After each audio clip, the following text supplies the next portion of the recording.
Hello, my name is Ryan Pham, and this is my presentation on database and PostgreSQL.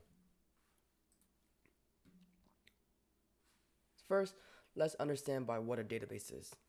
A database is a structured collection of data that allows for efficient storage, retrieval, and management of information.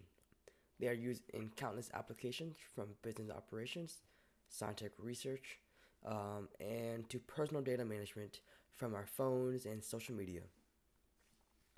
Databases help provide a framework to ensure that data is well organized, secure, and easily accessible. Without databases, our digital world would be chaotic and unreliable. Whether we're dealing with structured data such as tables or unstructured data like multimedia files, databases are essential. What is PostgreSQL? This is a very powerful tool in open source, highly extensible data management system known for its robustness, data integrity, and scalability. Unlike many other databases, PostgreSQL supports complex queries and transactions. It's an object relational database, which means it combines the advantages of relational databases and object oriented databases. Its extensibility allows for developers to define their own data types and to build custom functionalities. PostgreSQL is widely used in web applications, analytics, geospatial data processing, and many other enterprise level applications. By default, it operates on port 5432. The way PostgreSQL works is through a client server model. The client will send a request to the server, which then processes those requests and then sends back the results. It's efficient, reliable, and works exceptionally well with complex data operations.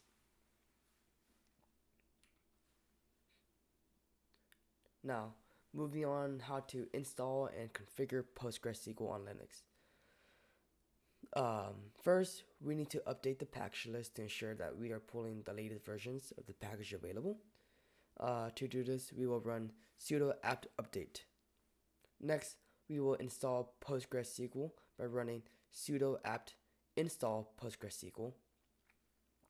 And once installed, we can then verify that it's installed properly by checking the version with PSQL version. Once all that's been verified, we can then restart and start PostgreSQL by doing sudo systemctl enable now PostgreSQL.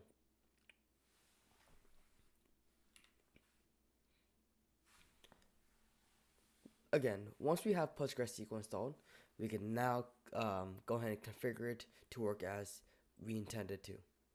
Locate the configuration file at /etc/slash PostgreSQL version main PostgreSQL.conf.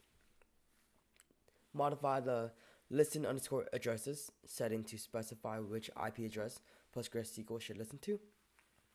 For example, you can do this to allow connections from all IP addresses. We can set it to asterisk. Ensure that the port is set to 5432.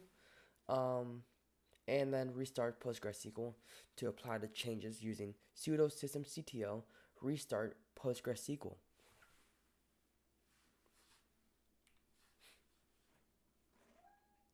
Okay, now let's discuss the different types of databases and models. Choosing the right database type depends on your specific needs. Relational databases, often referred to as SQL databases, they store data in structured tables consisting of rows and columns. Each table represents a different type of data, and relationships between tables are established using keys, such as primary keys and foreign keys. To use SQL, um, the use of SQL allows for powerful querying and manipulation of data. This model is ideal when high data integrity and well-defined relationships are required. This makes it a preferred choice for financial systems, customer relationship management systems, and inventory management. Now, here in contrast, we have non-relational databases or NoSQL databases. These are more flexible because they allow for the storage of unstructured and semi-structured data. This makes them suitable for handling large amounts of diverse data. NoSQL databases come in various forms, such as document stores that store data um, in documents similar to JSON objects, key value stores that provide extremely fast lookups, graph databases that emphasize the relationship between entities, and column family stores that excel at performance reads and write operations. These databases are commonly used in big data applications, content management systems, and real time web applications. Understanding different databases models is also crucial. We have five database models here: relational, hierarchical, network, object oriented, and entity relational. Um, the relational model organizes data into tables with rows and columns, and this enforces data integrity through keys and constraints. It uses SQL for data manipulation and it's designed for complex queries and transactional integrity. This model is ideal for structured data and applications where consistency is critical. This can be seen from PostgreSQL, MySQL, and Oracle. The hierarchical model, on the other hand, organizes data in a tree-like structure with parent-child relationships. Each child can only have one parent, but a parent can have multiple children. This model is best suited for applications with clear hierarchical structures like an organizational chart or file system. However, this does lack the flexibility because relationships must be predefined, which can be limiting for more complex data scenarios.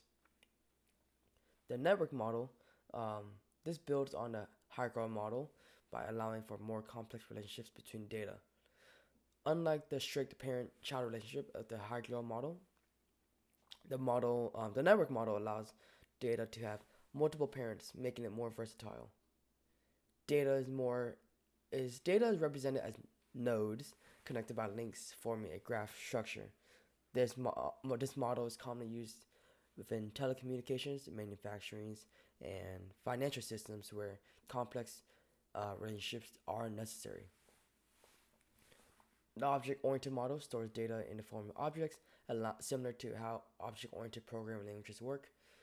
This model allows data to have properties and behaviors, making it ideal for complex applications requiring intricate data relationships.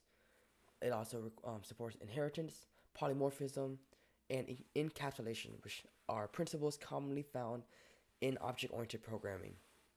Um, an example of this would be ObjectDB. Lastly, we have the entity relationship model, often as this is the entity relationship model focuses on design database schemas.